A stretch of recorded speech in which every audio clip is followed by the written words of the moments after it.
Hello. Are you interested in a theory of how the future might look? If we start from the premise that technological innovation and profit stem from a dynamic combination of creativity driven by three great institutions, academia, business and communications, then where do you start? What sort of questions do you need to ask? Who do you ask them of? And what sort of answers are you likely to get? Is that all a bit abstruse?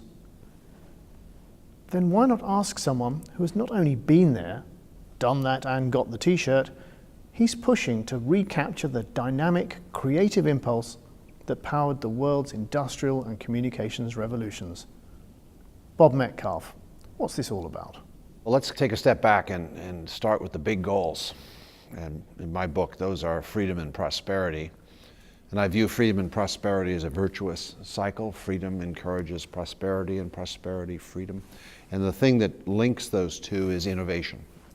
So all good things come from innovation. And you can begin by asking, as I have, how much innovation can we afford? And then after that, assuming we can't afford an infinite amount of innovation, what should our priorities be? And then what system do we employ to do this innovation? And I've begun zeroing in on some of the better ways to do innovation. So, for example, in the U.S., I've watched the decline of the monopoly research laboratories, Bell Labs and Watson and Xerox and so on, and also the historical unproductivity of government-run laboratories, and have circled all the way around to our research universities.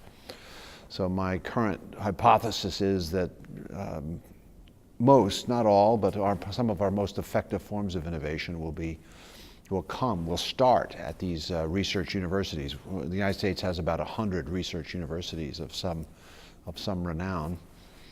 And then how do you get the research results out of those universities? And there's a lot of variations of that. Licensing of intellectual property to large corporations, or my favorite, which is startups. So startups as vehicles for innovation. So now you're beginning to see academia and business linked. Academia, research universities being a source of new knowledge upon which we can base our innovations. And then businesses, startups, as vehicles for, not exclusively, but as vehicles for taking many of these innovations out into the market and scaling them up where they can do some good. What are you doing to make this real? Well, the first thing I did to make that real was to become a professor at a research university, so I'm now a professor of innovation at the University of Texas at Austin. And what we're doing there is working on perfecting this process of having research done by professors and students, and then having those professors and students form startups and send them out into the world. So we're recruiting students who may be interested in entrepreneurship. We're trying to figure out what to teach them, which is a hard problem. And then after we do some teaching, we have a seminar that introduces students to some of the basic ideas of startups, and then we have a lab course we teach for students who have startups. And then we have a studio program. We call it a studio program for professors who have startups. And so that's what we're doing right now. And a lot of it is unknown. A lot of what goes on, teaching entrepreneurship is a hot topic these days. Everyone's doing it, and that's good. The trouble is we too often fall back on storytelling. So most of the entrepreneurial education consists of inviting successful entrepreneurs to come back to the university and give inspirational talks about how they did it. There's a couple of problems with that. One is that a lot of the advice is not actionable because it comes out of the specifics of their situation.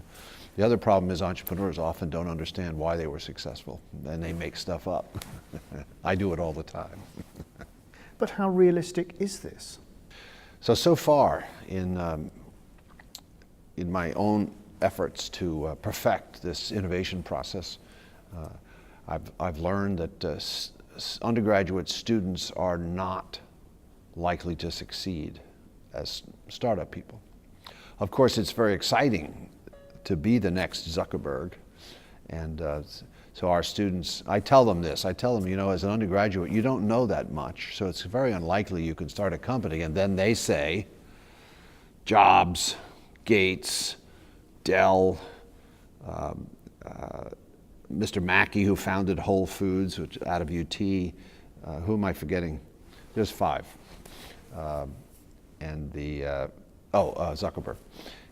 And so the students raise these 5 as examples about why they're going to be successful, and then I just rain on their parade by saying, name 5 more. So these are extraordinary exceptions. So in educating the undergraduates, I think the emphasis there is not so much on the startups that they want to start today, but on preparing them for the startups that they're going to start later and get them going. The best recommendations I've heard is for students interested in entrepreneurship to get jobs at startups and then start their startup a little bit later. With the professors, we have the reverse problem. Professors know a lot. Many of them are reluctant to do startups because they just prefer to specialize in research and not go anywhere with it. Or they think they have to be the CEOs of the companies and become accountants and salespeople. And by the way, I want you to know the first thing I ask a professor is, please don't want to be the CEO of your startup, because we need you to stay as a professor, and we need people who know how to grow and run startups to be the CEOs and the CTOs and so on. So students who don't know much but are dying to start companies versus professors who know a lot and are kind of reluctant to start companies. And somewhere in there is a cross-breeding process, which I'm searching for. Let's ask some of Bob Metcalfe's collaborators what they think. What do they expect to come out of this initiative? First and foremost, if you were to take a look around the industry, a good amount of the work that's done commercially actually starts its road in academic labs. Academic labs often are funded through some form of private capital. The various incubator models that exist around the world today, in California, in Boston, in India, in Israel, in Asia, I think that all of these provide value. It allows for the first seed components of capital coming from the business environment to the academic world, ultimately delivering on communications applications, ICT applications that benefit end users, whether they be consumers, enterprises, governments, and so on. And I think that that's quite critical, frankly. And I think that that combination needs to be fostered further. Venture capital firms have really been the ones to see the roadmap for that and picking up skill sets from the academic world and feeding focus structures into communications. But perhaps it would make more sense today for larger capital-based service providers who have the ability to fund thought processes in this fashion would take more of an orchestrated view, a methodical approach to funding academic research in an open manner, even in an environment that wouldn't initially feed directly to their short-term commercial objectives. And perhaps we'd be able to find the funding that would excite students even further to develop themselves and shorten the life cycle of development of new products, new services that can be beneficial. So the really interesting thing is the involvement and energy of everybody in the industry across the planet in looking for new solutions to interesting problems and challenges, and also taking the latest developments in technologies and really getting the best out of that. And the way that I see those developments are going on are multifold. So we have a series of people innovating in small groups, writing software in open community, and it's like innovation's gone viral. There's no limits, there are no boundaries, it's high energy, it's very fast. Some things work, some things don't. It's almost a natural selection process going on, and that's really interesting. The other things that more established businesses where we are funding development of technologies, then that tends to be more evolutionary, and I think that came out in the discussions. But where we're trying to push the limits is having the links in with academic departments and groups of students, where we're testing concepts. Those guys are developing new solutions, new processes, and it's very productive. And it's something we've been doing now for, getting on for about 10 years, very valuable.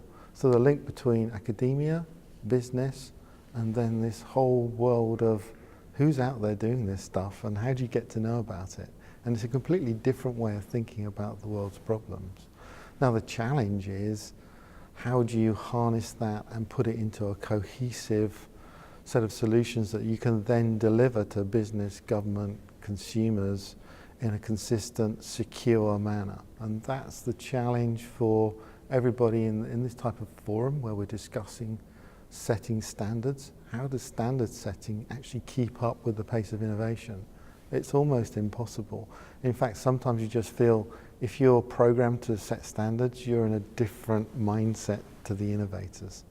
So I think that's the interesting dynamic. And from our perspective, we're about how do you assure the delivery of these technologies?